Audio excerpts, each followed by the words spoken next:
The last lecture I'll give is on Turkey. As you can see, it's not nearly as populous as Indonesia or Nigeria, but it is the 18th largest country in the world by population, and it has the world's 9th largest military. So certainly a significant country and much more prosperous than Indonesia or Nigeria. I want to start by talking about something conceptual, though. I have here divisions of the Turkish nation-state. A nation-state is something we hear all the time, but it's often used in a very loose sense. It seems like all countries in the world today are assumed to be nation-states. But strictly speaking, a nation and a state are separate things. The state refers to the government, the apparatus of rule, and the nation refers to the people. And so a nation-state is supposedly a state that derives its legitimacy from sort of the consent of the people, that the people have a conception of themselves as belonging to one nation, and the state is then the political representative of that nation. This is a very powerful idea. It originated in 19th century Europe, and it's spread to the rest of the world, in some cases much better than others. So there are some countries out there that actually reject it. Bolivia constitutionally says we are not a nation state. We are a plurinational state because we have more than one nation within us. So there are some issues about this term nation state. Turkey very much defines itself, its government defines it as a nation state. And this came from one man in particular, Mustafa Kemal Ataturk. Ataturk was the name that he took on, meaning father of the Turks, who was really the creator of modern Turkey. And he sought to reforge this area into a European-style nation-state. He did so in a very successful way, but leaving an awful lot of problems that continue to this day. The philosophy that he espouses is often called Kemalism, after his name, Mustafa Kemal.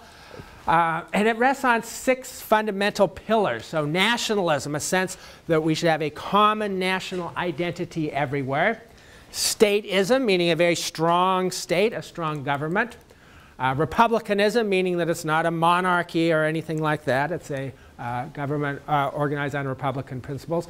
Populism, meaning that the government is supposed to respect the popular will of the people. Reformism, meaning change from what came before. And last, and perhaps most important, secularism. So Ataturk was himself a Muslim, as are the great majority of Turkish people. And he certainly was a Muslim his entire life, although not a very good one. Some people say he was an alcoholic. That's quite debated in Turkey these days. But his view was that the state had to be completely separated from religion.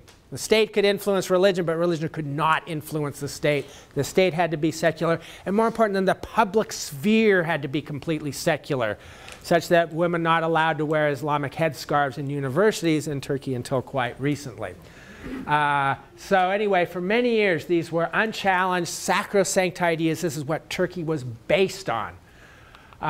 Today, though, it's coming into a lot of problems. And there's a continuing problem of national identity because not everyone in Turkey identifies with the Turkish nation. Most do, but a lot of Kurds don't. And secularism has really declined. The government in Turkey right now might be considered sort of moderately Islamist. Still operating within, operating within the framework of a secular state, but religion has much greater role in the public sphere than it did before, and that's leading to a bit of a crisis. Anyway, Turkey emerged from the wreckage of the Ottoman Empire, and I'll show you some maps of the Ottoman Empire later on. But the core of that empire and its leading group was Turkish-speaking, Sunni Muslim. But the Ottoman Empire was vast, multilingual, multinational. In a way, an empire is the opposite of a nation-state. Empires are based on pluralities of identities rather than one single national identity. But the Ottoman Empire came to an end at the end of World War I, and Ataturk sought to then create a Turkish nation to replace it. But even that Turkish nation had an awful lot of non-Turkish speaking people. So this shows a situation in 1910. Turks here in pink, Kurds in brown, Armenians in yellow, Greeks in blue. So lots of minority groups. And the larger of those minority groups had a real problem with this idea of a Turkish nation and a Turkish nation state. Now, the proposed solution of Ataturk and others was that people who didn't want to become identify with this Turkish nation and Turkish nation state, well, either become Turks and assume a Turkish identity or leave. And one of his most famous sayings was, "Happy is he or she who calls himself or herself a Turk." And the notion was that even though you don't speak Turkish, well, you can learn it as a second or third language, and you just have to identify yourself with that national formation. And of the groups in Turkey today that have a real problem with this, by far the most important are the Kurds, and we'll talk about them later on. A completely different language, much closer to Farsi or Persian than it is to Turkish. And you can see this is a map showing sort of a maximal Kurdistan. There are Kurdish nationalists who create maps like this. It shows a huge area across the border of Turkey, Syria, Iraq, and Iran. So that's a big problem for this national project. A lot of these Kurds who say that they reject it. And the religious problem, we could say that we have this secular state created by Ataturk where religion was supposed to be totally private, never in the public sphere. But most Turks were and still are pretty devoutly religious and have resented that.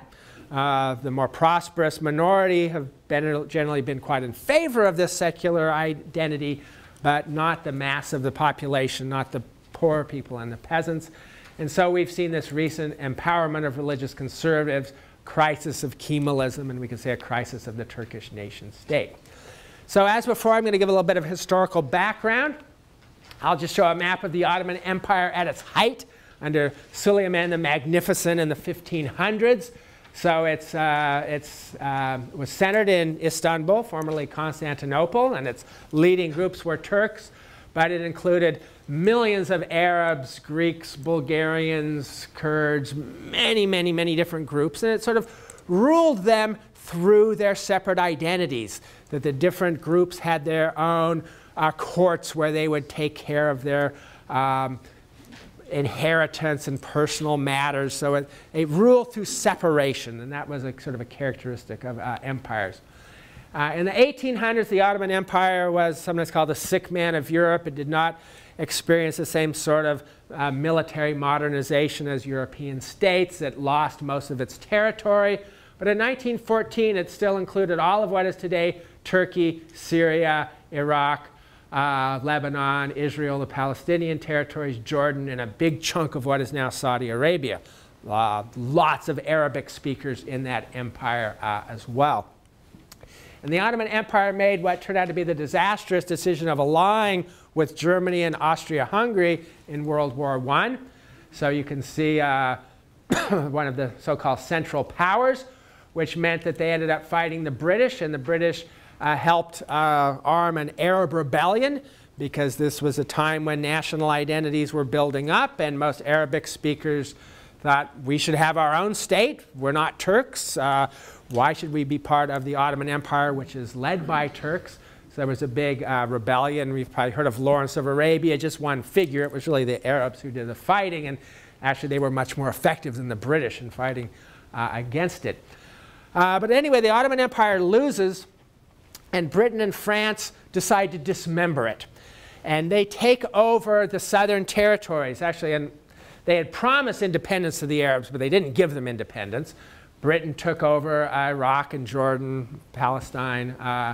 France took over Syria and Lebanon. And they ruled them through the 20s and into the 1930s. But they were even going to dismember what is today Turkey. That was planned. And actually, they signed a treaty with what was left of the Ottoman Empire in 1920. And the yellow, that was going to be the only Turkish independent area. The Greeks were going to get the blue area here. There was going to be an Armenian state here. There was going to be an Italian sphere of influence. There was going to be a French sphere of influence. There was going to be a British sphere of influence. So Turkey was going to be essentially dismembered. But Ataturk, as a general, fought them off, and particularly fought off the Greeks.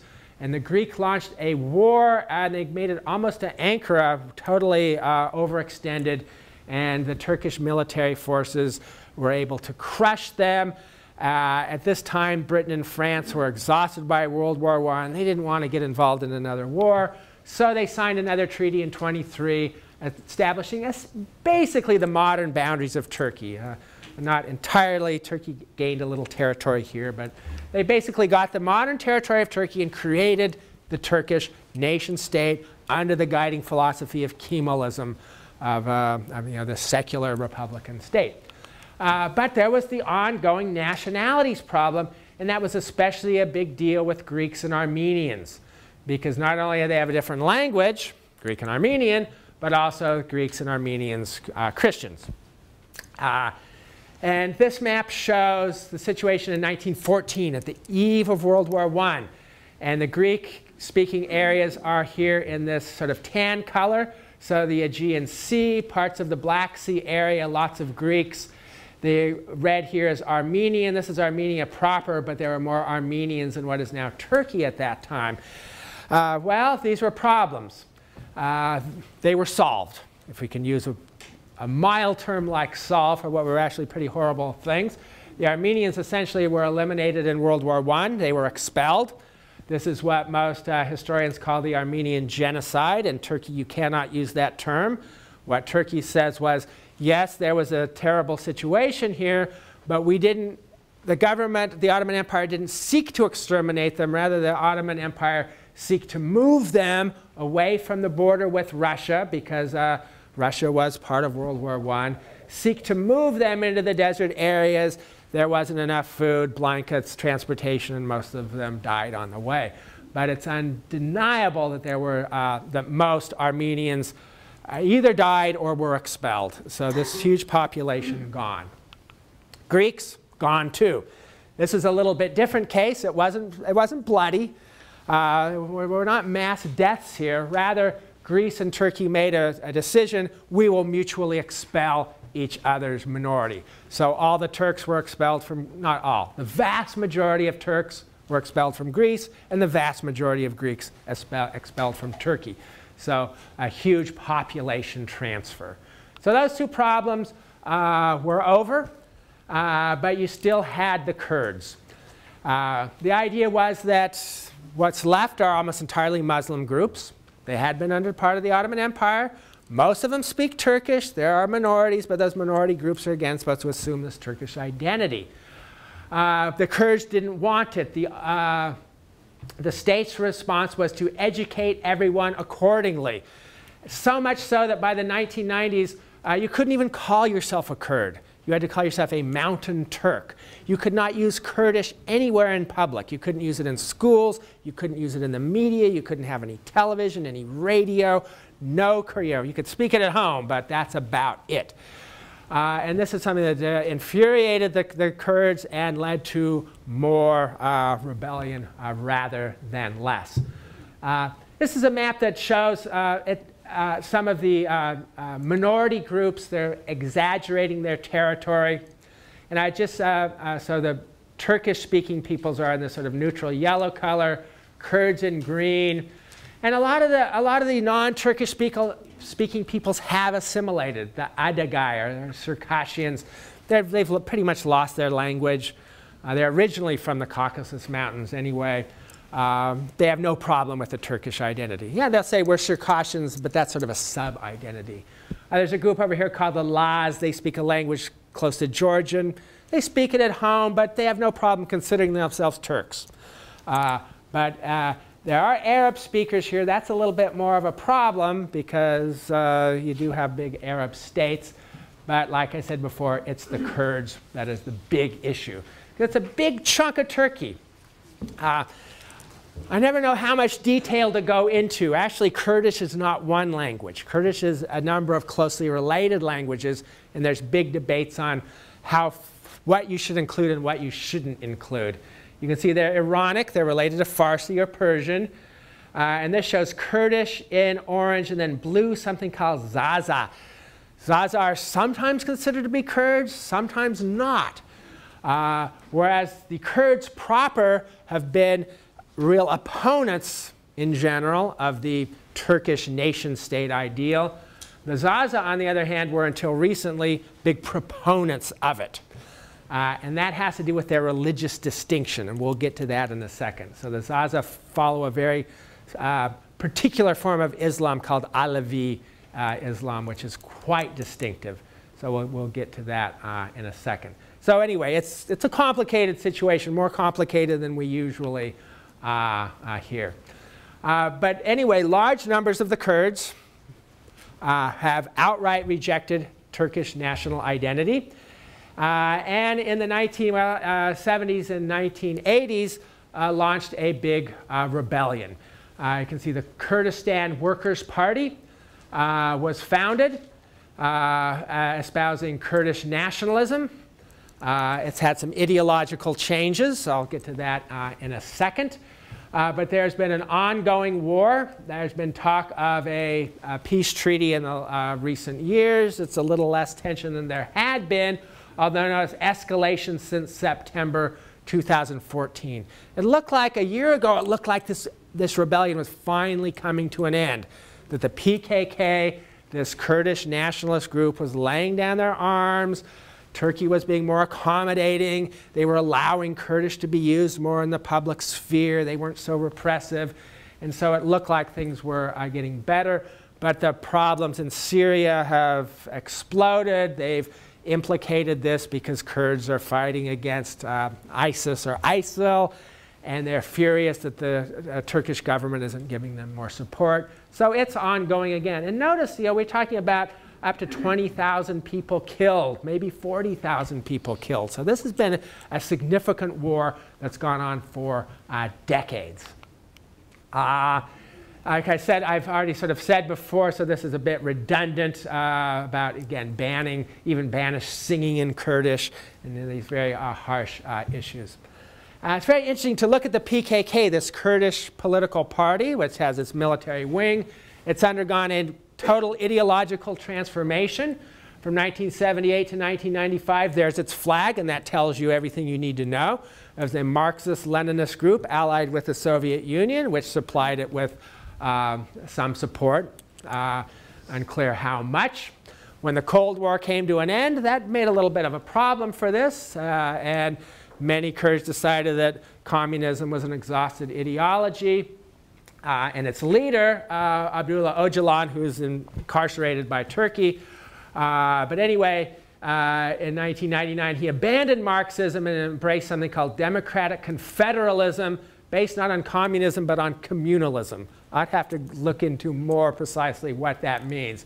Flag changed. So anyway, they're still on the left politically, but they're not on the far left anymore. This Kurdish issue, though, is very much an international issue. So here's Kurds in brown. You can see lots in Iran, lots in Iraq, quite a few in Syria, Turkey, more than any other country. And there are Kurdish aspirations for a state that would include Kurdish-speaking areas in all of these countries. And that's something that terrifies the Turkish government. Certainly worries the Iraqi government, worries Iran, and historically has worried Syria as well. Because if these Kurdish aspirations could ever become actualized, that would be a threat to the national integrity. The Kurds have sometimes been said to be the world's largest nation without a state, because there are up to 30 million of them or so. Most of them have a very distinct sense of themselves as a group of people who ought to have their own state, but never have. Now I say still true because today in northern Iraq you have a Kurdish state. It's not an independent country, but it's just shy of being an independent country. They run their own show completely. They have their own military units, the Peshmerga, and they're becoming ever sort of stronger right now. So there is this kind of a Kurdish state. Turkey was really terrified when the Kurds of northern Iraq started to organize themselves and create this autonomous unit. Later they decided they could do a lot of business with them because Iraqi Kurdistan has a lot of oil and Turkey doesn't have oil, but it's still a big source of tension. There's also demographic concerns. Hard to see this map, but this shows the fertility rate. Lower than in yellow here, it's basically this light yellow is below the replacement level, below 2.2 children per woman, and in the Kurdish area over 4.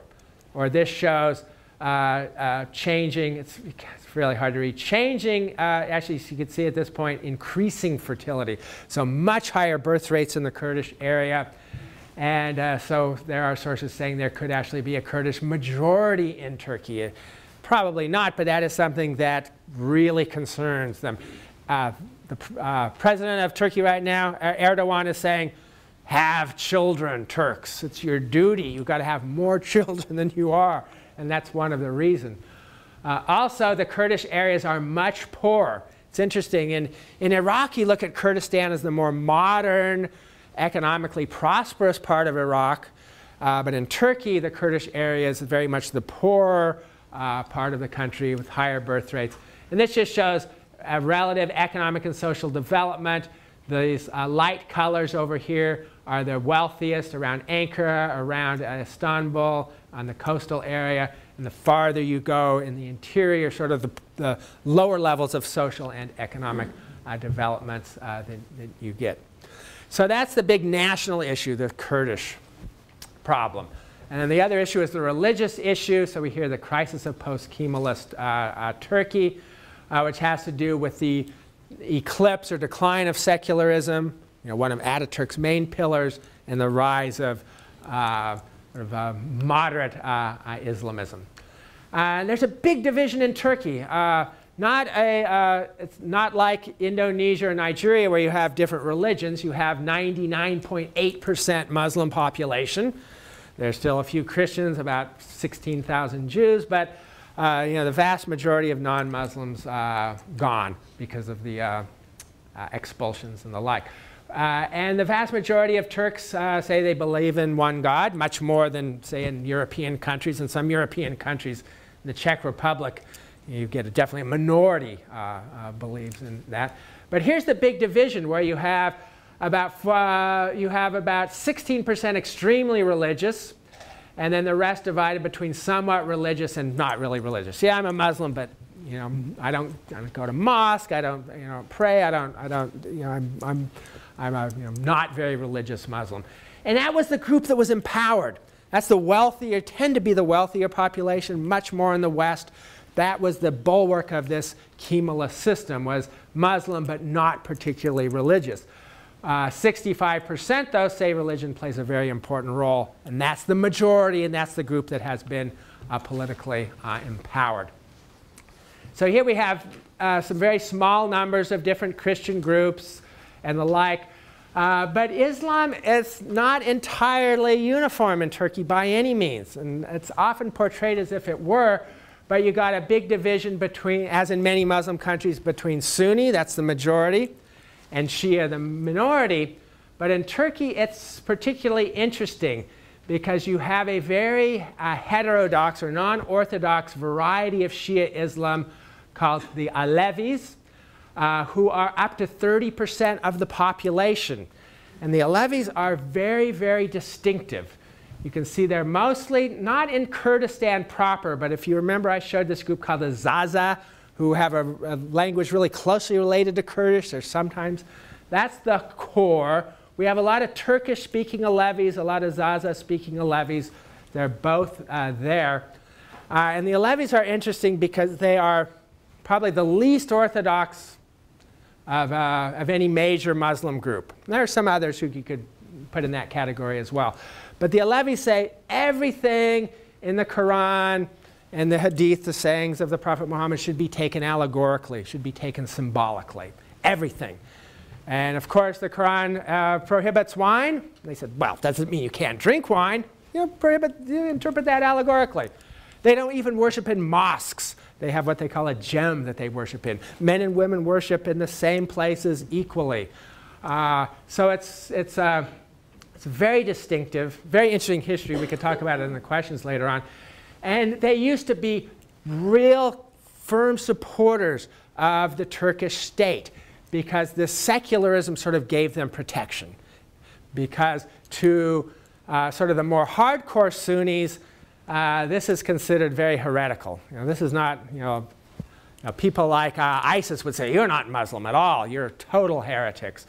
And even most mainstream Sunnis would look at this with a lot of suspicion. I mean, it just doesn't look like Islam if you don't really practice the main tenets of the faith, if you interpret everything metaphorically. So they were real supporters of it, but now they're not supporting the Turkish state at all because the Turkish state is moving in this religious direction, and they see that as a big threat to themselves. And if there's one person we want to identify with this movement of Turkey away from secularism towards sort of a moderate Islamism would be Recep Tayyip Erdogan, formerly the prime minister. He's now the president, having engineered a constitutional change, and he's still the man in power. Note that this party that he leads, the AK party, was only founded in 2001. It used to be that you'd get these moderate Islamist parties would form and the military would squash them because the Turkish military saw its role as the guarantor of secularism. And they did that for many years, and whenever the religious movements got too strong, they'd have a military coup. But they're not having that anymore. In 2002, this moderate Islamist group, AK party, came into power. Erdogan himself had been sentenced to a 10-month prison term for reciting a religious poem while he was the mayor of Istanbul. So there was this period when it was real tense between the military wanting to maintain secularism and Kemalism and the AK party coming up. But the AK party was the party that won. He became prime minister in 2003 and has been in power ever since. The military has been neutered, some people would say. The army has been sent back to its barracks and out of politics, and one could say, well, that's a very positive move for democratization. Turkey had a very checkered democratic career because the military kept stepping in. But actually, some people are saying, and this is controversial, but some people are saying that these trials against generals, what he did is many of the leading generals of Turkey were tried and imprisoned to get them out of politics. So many people are saying those trials were a sham, but the military, it's still strong militarily, but it's not strong politically anymore.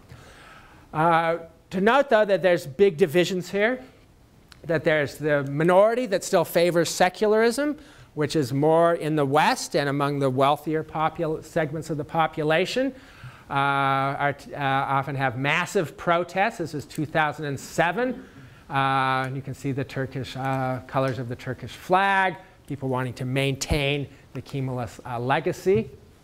And more recently, there were these huge protests right in Istanbul, in the so-called Gezi Square. This was a public space, a park space in a very crowded city.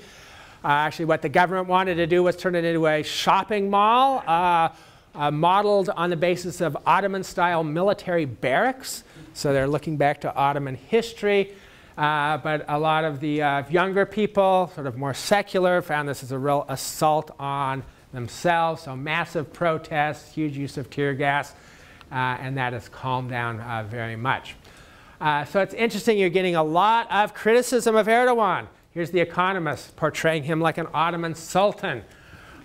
Here's one where during these Gezi Square protests, he shut down Twitter. So here we have I like this. Have you seen Hitchcock's The Birds? We Will Not Be Silenced. And here we have Twitter flying around. So that's from Turkey. One of the big changes is in education. So now the government is pushing for more Muslim-style education. Religious schools are increasingly supported by the government. Less money going to secular schools, more money going to religious schools. Aim to raise a devout generation, and again, that's something that infuriates the secular minority, but a minority that tends to be the wealthier part of the population.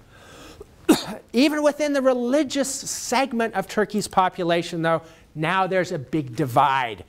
And the crucial figure here is Fethullah Gulen, and Gulen is well, I suppose you could call him a refugee. He's lived in the United States for many years. So back in the days when Turkey was strictly secular, he was considered sort of too religious and moved to Pennsylvania.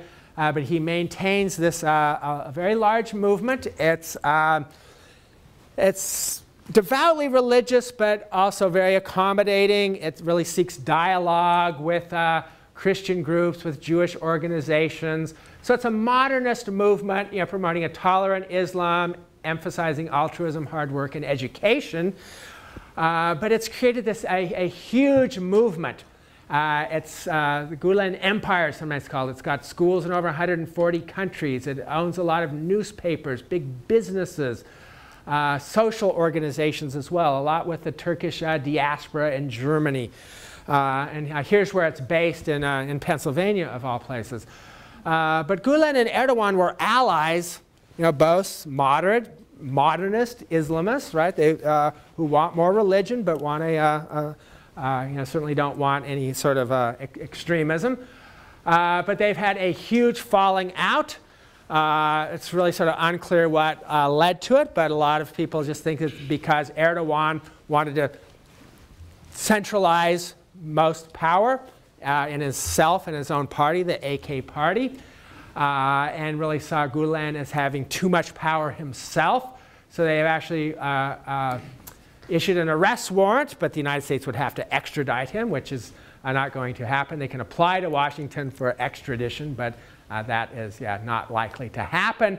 But anyway, he's under an indictment that could carry a penalty of 15 years in prison. So the fissures run deep. And one place where we could see some of these fissures was in the most recent election. And this is a presidential election. It used to be that the president had very little power in Turkey. It was prime minister was important. The president was mostly symbolic. But then the constitution was changed.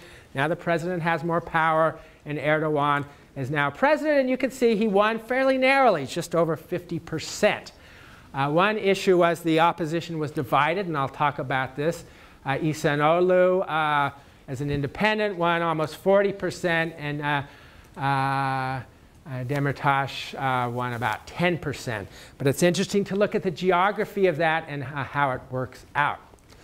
So this election much of it was fought over this issue of the place of religion in political life. And the opponents, the secularists, it's interesting, they turned to another Muslim leader. They figured the only way we could fight against this growing Islamization of Turkey is by co-opting some Muslim leaders. So İhsanoğlu is a professor, was a diplomat, also former Secretary General of the Organization of Islamic Cooperation. He has stressed institutions of learning, cultural exchanges between Islam and the West, so he's very much a cosmopolitan figure. But it's interesting that the secularists turn to a religious person as their candidate. And to do so, they join together all kinds of parties. This huge, Turkey has vast numbers of parties, and they create a very large number of them and very disparate parties. Here's where it really gets interesting. The two leading ones, Republicans, People's Party, Nationalist Movement Party, both banding together to support this opponent of Erdogan. And they are absolutely odd allies. I don't know if you could read this, but the Republican People Party, this is the one that comes from Ataturk himself. Its ideology, Kemalism, well, we talked about it. Democratic Socialism, Social Democracy, it's a center-left party. It'd be like a lot of the socialist or social democratic parties in Europe. Allied with the Nationalist Movement Party, Turkish nationalism, pan-Turkism, neo-fascism, Euroscepticism. This is a hardcore right-wing movement. So they're both secular, but this is center-left, this is far-right. They join together. So you can see this opposition doing everything they could, joining the far-right, the center-left, even some Islamic figures. They only got 38% of the vote. 10% of the vote went to another figure, Demirtas, who you can see here very quickly. What's his ideology? Kurdish rights, emancipation of women, Kurdish nationalism, social democracy. So also on the left, but not Turkish nationalism at all, stressing that the Presidency of Religious Affairs should be disbanded, no compulsory religious lessons, see these gems, the Alevi houses of worship, should receive national recognition. Different cultures, languages should all be respected. So, and also this brought together a number of parties too. Here's his coalition. You could see all the way from the hardcore far left Marxist-Leninists to the Greens to Labour Party and so on. And you end up with this division. So here's the Kurds and the Zaza over here supporting Demirtaş. Insan-Oğlu, the wealthier areas of the West and the South, and then the rest of the country, the bulwark of support for Erdogan. I'm sorry, these you can't really see these maps, but it just shows up to 90%, 80 to 90% of the vote in some areas.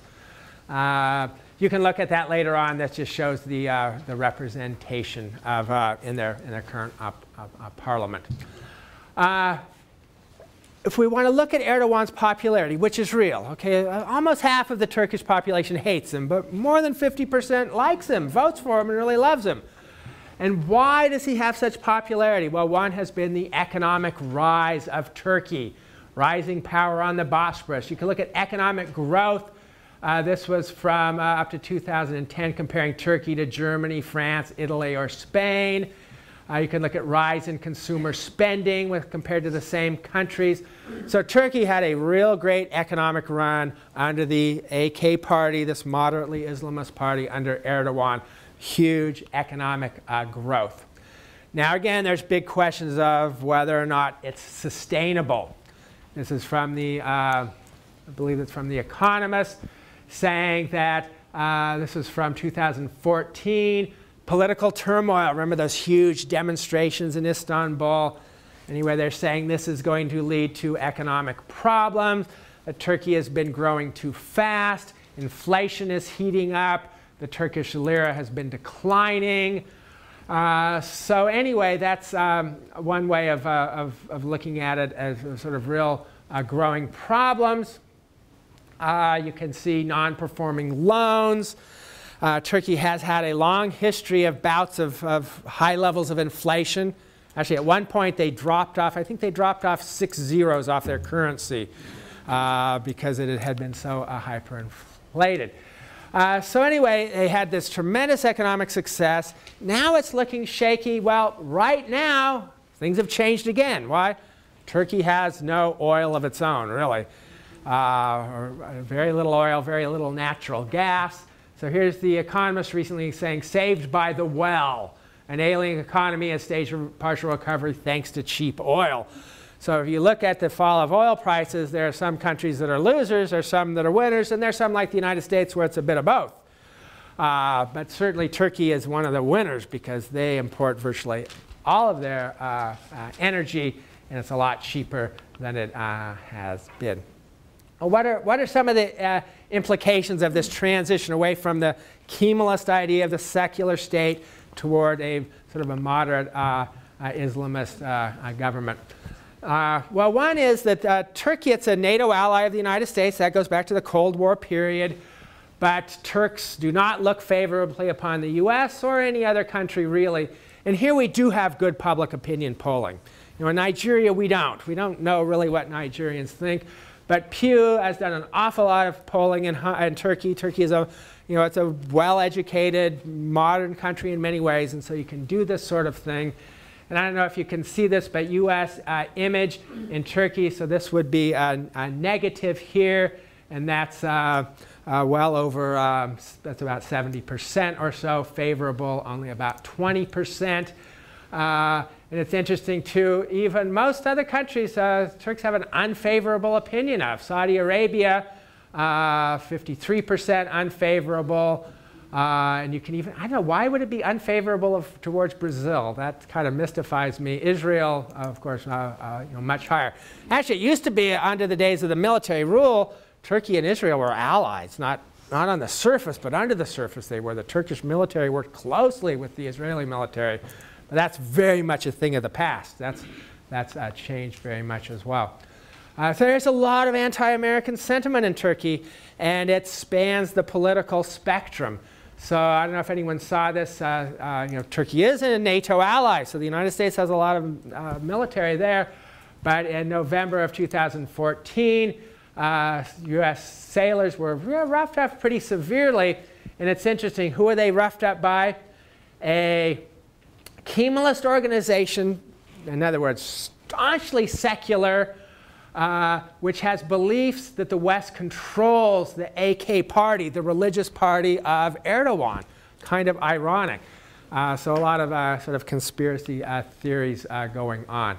That's leading to some organizations, or individuals anyway, saying that Turkey is no longer really an effective ally of the United States and the West. There's a political article saying time to kick it out of NATO.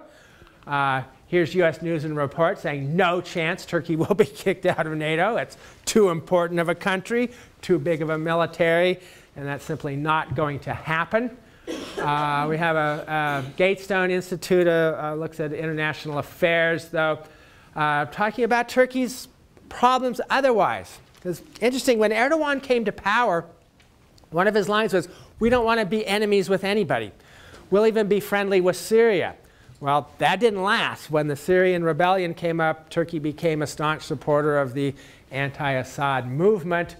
So anyway, I think this sums it up a lot. Turkey is too big, too Islamist, and too un-European for the European Union.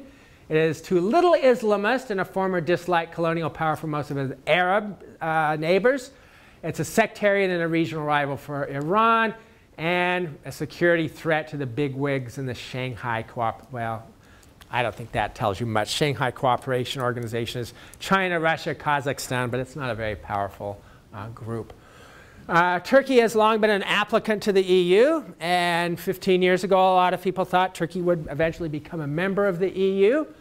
But you can see that even in Turkey, now there's a much more unfavorable rate of the European Union than a favorable rate. Only about 20% of Turks have a favorable opinion of the EU.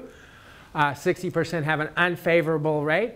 Most still favor joining the EU, but in 2005 you could see 65% of Turks wanted to join the EU.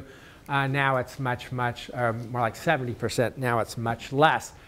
And in Europe, certainly most Europeans do not want Turkey to join the European Union. So this is the dark blue here is the percentage of Europeans who want Turkey to join the organization. It's never been high, even in 2004, and now it's only a little more than 20%. 69% of Germans oppose it. The EU leaders still say Turkey is an applicant and should be considered for membership, but the population doesn't want it. Oops, that's my last slide. So again, I can just leave you with some question marks. You know, where is Turkey going to go? It's a very important country. It's got a lot of economic strength. It's got a lot of human capital. Pretty high levels of education, often seen as a bridge between Europe and the Middle East. A bridge into Central Asia as well. Most Central Asian people speak languages closely related to Turkish. On the other hand, its problems are pretty severe. There are big fissures in that country, and two primary ones, between the secularists and the anti-secularists, and between the Kurds and the Turks, if you will. So thank you, and again, have plenty of time for questions, I hope.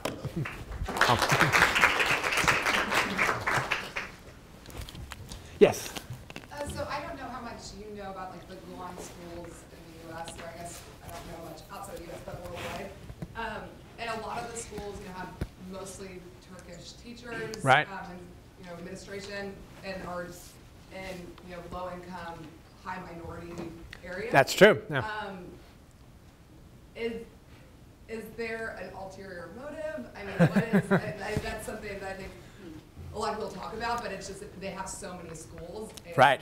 They are I mean, it's from what I've heard and people that taught in school, some of the schools, everything from the furniture and the classrooms are coming from Turkey. So. Yeah. What is your take? Well, fascinating, and thanks for sharing that. I hadn't realized. I mean, I've been reading for some time about this empire and all these schools and publishing houses, and I know that they definitely have a Turkish agenda, but I had no idea they went that far. So yeah, there's a lot of sort of conspiratorial ideas out there that this is an organization with gargantuan ambitions, highly international, and they really have this Turkish agenda. A lot of supporters in the Turkish police, a lot of supporters in the Turkish military. And so that's why Erdogan sees it as too powerful, and so even though he was originally allied with it, it's a threat to sort of his hold on power. How well they'll be able to do, considering that, is hard to say. Fethullah Gulen himself I believe he's in his 70s, so he's not a young man. And I don't know, do you know anything about a successor, about what, often when you have a very charismatic individual like this, there's a hard time with succession. I have no idea. I just know kind of the school level side of it from some teachers at school, not in Houston actually. But, so did they have a good experience teaching? No. This was in Kansas City, so I don't know a lot of different perspectives, but she did not have a great experience. Yeah, fascinating. Thanks for sharing that. That's She's not Turkish though. Right. She was one of the only non-Turks in the school, so that probably made a difference too. Yeah, great. To stay on the school route, so the Gulen Institute had a lot of schools, like secular schools or college prep schools, are in Turkey, right? Right. Weren't those recently all shut down? And what was the reason? Because they wouldn't prescribe to the religious lessons, or just to give that another blow to the Gulen Institute? Or? Yeah, my understanding is that right now Erdogan, the government is viewing Gulen as a criminal, as someone who has challenged the integrity of the Turkish state. And is seen as a real threat to them. And so that's, my understanding. Sounds like some of you may know more about this than I do. Yes? Part of the reason is because Gulen took a real active interest in the corruption issue in the campaign. Yes. Erdogan, one of the most interesting things is the telephone tape conversations between Erdogan and his son. And he was telling his son, get rid of the money. Get it out of the house. You're going to come searching. And the son said, there's too much money. We've got it in the basement. We've got it everywhere. Yeah. He moved money out, and then Erdogan kept calling him back. And this was all recorded on the tape. And he was saying, I can't get it all out. There's too much. They're going to come here and they're going to find all the money. Yeah. So there was a big corruption, and Gulen took the aspect that we're going to do corruption, and that's going to be an important part of the campaign. And he turned on him so fast. Right. Erdogan, you have to know Erdogan's background. He's blue collar. He in many ways is looked upon as a thug. He came up through, if you're not for me, you're against me. He doesn't know the idea of working with people. And Gul, who was his associate, was more of the type of person that sued over polished and everything like that, while Erdogan was the rough, tough guy out there. But it's interesting. There's a lot of facets in there that are very interesting, and as you pointed out, in Turkish politics. But I'd say one thing: the economic growth of Turkey, a lot of it has been stimulated through Turkish Airlines. Oh, really? Turkish Airlines has become one of the largest, if not the largest, airlines in the world. And when Turkish Airlines flies into the area, Turkish businessmen follow. Mm-hmm. They have set up incredible groups to get people to invest in Turkey, bring people to Turkey, show Turkish products. It's unbelievable. It's through the Raindrop Foundation here in Houston, some of the other places. But it's expanded to unbelievable number of countries where Turkish Airlines serves, and that's been their key to economic growth. And they have this whole center part of Turkey near Gaziantep, which is all centered of young Turkish businessmen that have jumped on the line, and they have out plans of where they can expand, where they can grow, what they can do. And it's absolutely, it's a model, and whether it's going to be a successful model, certainly has been successful to date, but it's a fantastic program and a plan what Turkish has been able to do economically. She pointed out whether they can sustain it and everything. There's a big gap in education, and that's a problem with whether they can sustain this growth, getting to the higher level without bringing up more education. Although Erdogan has added over 200 colleges to Turkey in the last 10 years. Yeah, so like many countries, developing countries, they do a pretty good job on primary education, but they've really been lacking in tertiary education. And so that's something they're addressing. Construction has been a huge source of corruption as well. So, and that's something that the Erdogan family has its hands deeply involved in, construction business. And like you said too, a desire to move the centers of economic dynamism away from the coast, which is the more secular area, into the interior parts of the country, which are traditionally much more agricultural and much more conservative, much more traditional. And one thing too about the Turkish diaspora, there's so many Turks in Germany, other parts of Central Europe, very strong economic connections there, and that feeds into this as well. I hadn't realized about Turkish Airlines. That's very interesting. Thanks for bringing that up. I think there were questions here. Yes? If we could go back to the European Union for just, it seems like they've been making so many strides working towards it, getting rid of the death penalty. Yes. Do you think they will give up their bid, or do you predict they'll eventually be a member, or what do you think? Yeah, so to become a member of the European Union, there's all these hoops you have to jump through on human rights, on accountability, on transparency.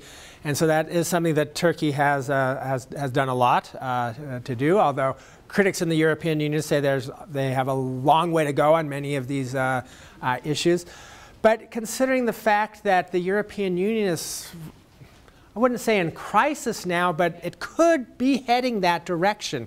Eurosceptical parties are growing rapidly, sort of astoundingly rapidly. If you look at the rise of UKIP, the UK Independence Party in Britain, and now they're polling 15–20% and are really threatening both the Tories and Labour. So we'll have to see what happens in the coming election. But this Eurosceptical movement in much of Europe is really growing. And if Turkey were to be a serious contender or were to be admitted, that movement would really gain traction, I think.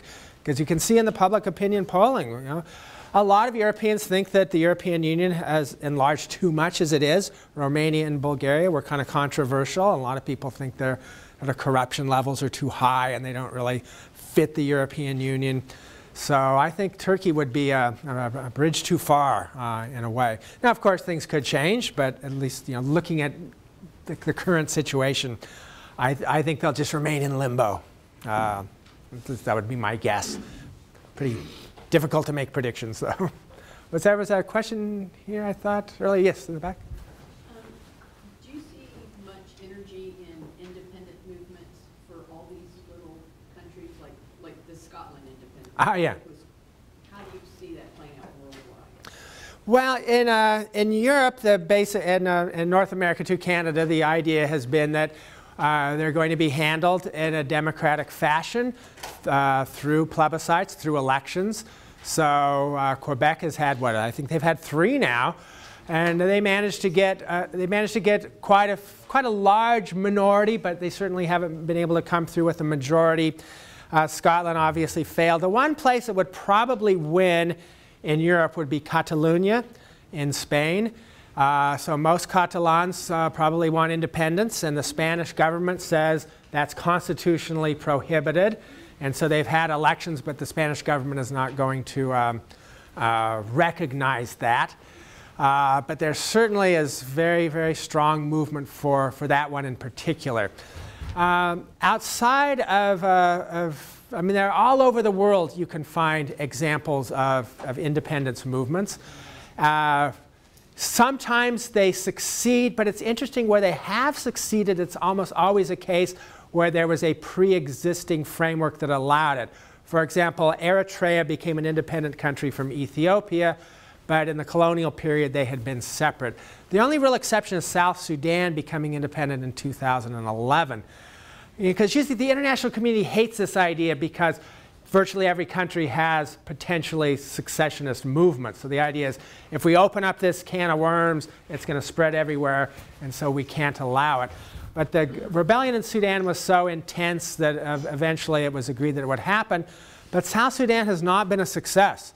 It's been actually a pretty horrific failure because you have their ethnic groups fighting against each other. The Dinka and the Nuer are the 2 big groups in South Sudan, and they're practically at war with each other right now. My own view is that it is a dangerous situation, but I'd say there are some exceptions. If you have a secessionist movement that has been able to create the semblance of a state with order, reasonable levels of representation and democratization in an environment of anarchy, then I'd say go for it. And then one example would be Somaliland. So there's this country we see on the maps called Somalia, but it hasn't existed as a functional state since 1991. But in the north, there is a self-declared state called Somaliland that's actually very functional. It's had elections, it's had change of governments, it rates pretty well, but nobody recognizes it. But that's a case where I think, maybe it should be recognized because they've been able to work this out.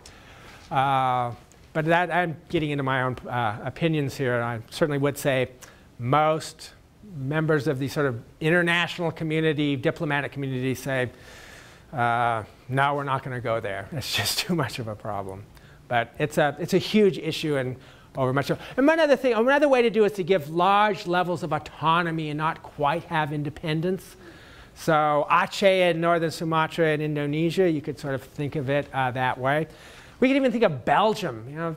The national government of Belgium has less powers than the regional divisions below or the EU above.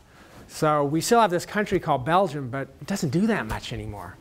Belgium went for what, a year and a half without forming a government? And most people didn't even hardly, didn't make that much difference. So my takeaway message though is the world political map is so much more complicated than we think it is.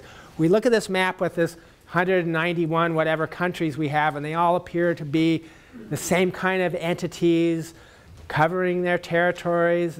But then you dig down and you find, no, it's a lot more complicated and a lot more interesting than that. So thanks. We have time for more? Okay. One more? Yes. Actually, I would like to ask about Kurdistan. Oh, yeah. The Iraqi Kurdistan. The Kurds, as you very well know, have moved quite a bit, be it forcefully or willingly. So, for instance, with Iraq, I don't know how it is in Turkey, but with Iraq, in Saddam's days, they were moved south, and a lot of Arabs were brought from the south to the mountains in Kurdistan. And what happened after 2003, the opposite happened. Yeah. Kurds actually got into those areas, kicked out the Arabs that had been there for 20 years, and basically regained their land. But what's also happened is they've shifted further south. So from what I saw on your maps, for instance, Kurdistan and Iraq the Kurds in Iraq go well below Kirkuk, which is really the disputed region. So historically, when I grew up in Iraq in the 70s and 80s, and even prior to that, Kirkuk was never majority Kurd. Right. In fact, Kirkuk had a lot of Christians, a lot of Assyrians, a lot of the original peoples of Iraq were in the north of Iraq. Right. And Kirkuk primarily. But because of the large oil reserves, Kirkuk is the second largest in the country. Yeah. Since 2003 to date, a lot of Kurds have been moving to Kirkuk, and from what I understand, and I don't know if you can tell us something about this, there's also been Kurds coming from Turkey to move into Kirkuk in Iraq in order to increase that percentage of Arab Kurd, because Kirkuk remains a disputed region. Yeah, well, very, very well said. Yeah, Kirkuk sits on a supergiant oil field. The Kurdish nationalists sometimes say Kirkuk is our Jerusalem, so it has this real important role. But like you said, very mixed, a lot of Turkmen population in that area as well that often get ignored. Iraq is vastly more complicated than the usual split that is portrayed. And also you say a lot of Christian population, although more than half of the Christians have fled Iraq. And the Peshmerga, the Kurdish militias took over Kirkuk in this last summer. So when ISIS, or ISIL, Daesh, whatever you want to call it, came in and took over Mosul, the Kurdish militias came in and took over Kirkuk. And so they basically have control of that area. So yes, Saddam Hussein had this Arabization program, and that's definitely gone into reverse. And the Kurds are more and more just sort of saying, we're a separate nation, and we'll be part of Iraq, but just for convenience sake. And what I find interesting on some of those Kurdish maps, and there are a lot of these, they include a lot of areas that are not primarily Kurdish, and they go all the way to the Mediterranean Sea and to the Gulf. and including many areas that are mostly Arab, some are Turkish, some are Farsi. So there is this notion of this maximal Kurdistan. But the Kurds, oh, yes. Align themselves as well, depending on which side is more likely to get them that independence, which is understandable. Yeah. So as you said, when ISIS moved into Iraq, the first thing that the Kurds did was actually not defend Iraq, but rather move into Kirkuk and expand their area by about 40%. Yeah, yeah, very large. It was only when ISIS started threatening the Kurds that the Peshmerga got involved in that fight. Right. And the Kurdish regional government has also quite recently, very recently, taken over the Mount Sinjar area, which is a fascinating area. That's where the primary area of the Yazidis, which if we had more time, I'd love to talk about the Yazidis. But you know, they were almost being exterminated by ISIS. But now the Kurds, the Peshmerga, are back in power in that area. Thank you so much.